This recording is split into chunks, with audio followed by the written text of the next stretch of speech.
Hi, and welcome back to another performance task. So today for our chemistry question, we have an aqueous solution containing sodium sulfide reacts within an aqueous solution containing iron 3 nitrate.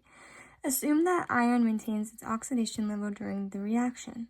So let's start off with some definitions. So aqueous means it's containing water.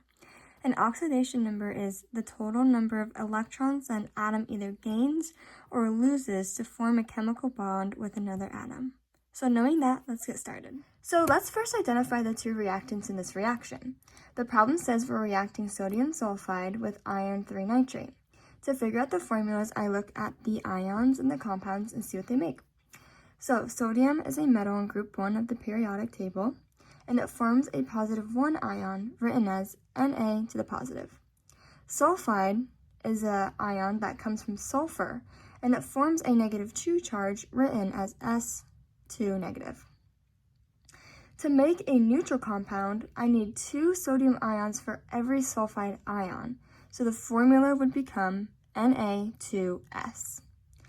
Next, for iron 3 nitrate, we know that in the previous video, we talked about how the Roman numerals tells us that the iron has a charge of positive 3, written as Fe3 positive.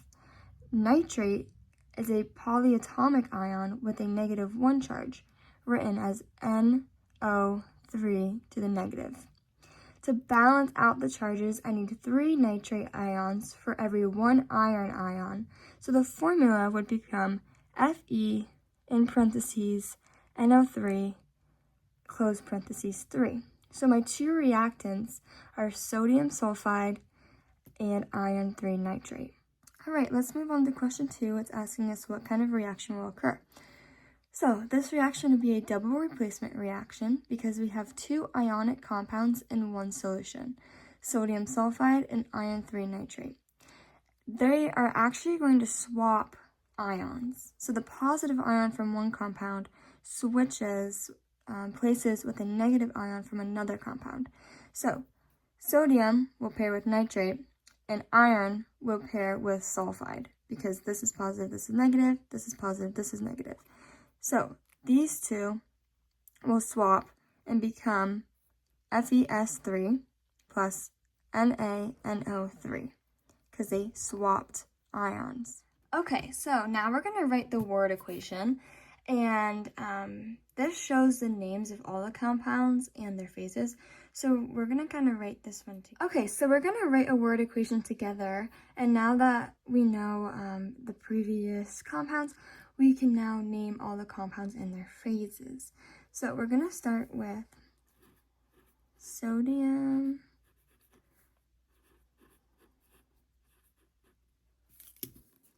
So now we're going to write a word equation which shows the names of all the compounds and their phases. So sodium sulfide AQ plus iron 3 nitrate AQ, and then it's the iron 3 sulfide S plus sodium nitrate AQ. So let's do a little trivia. AQ means which one? Solid or it's containing water? Right, it's containing water. S means solid. So when you see AQ next to a compound, that means it's containing water, or aqueous. And if you see an S next to it, it means it's a solid. All right, lastly, we're going to write a chemical equation. So here's our unbalanced chemical equation. This is what you have to work with. And my goal is to make sure that there's the same number of each kind of atom on both sides of the equation. That's called law of conservation of mass, and it means matter can't be created or destroyed but can be rearranged. I've already counted how many atoms are in each element on both the left and the right side. On the left side, there's 2 sodiums, 1 sulfur, 1 iron, and 3 nitrates. On the right side, there's 1 sodium, 3 sulfurs, 2 irons, and 1 nitrate.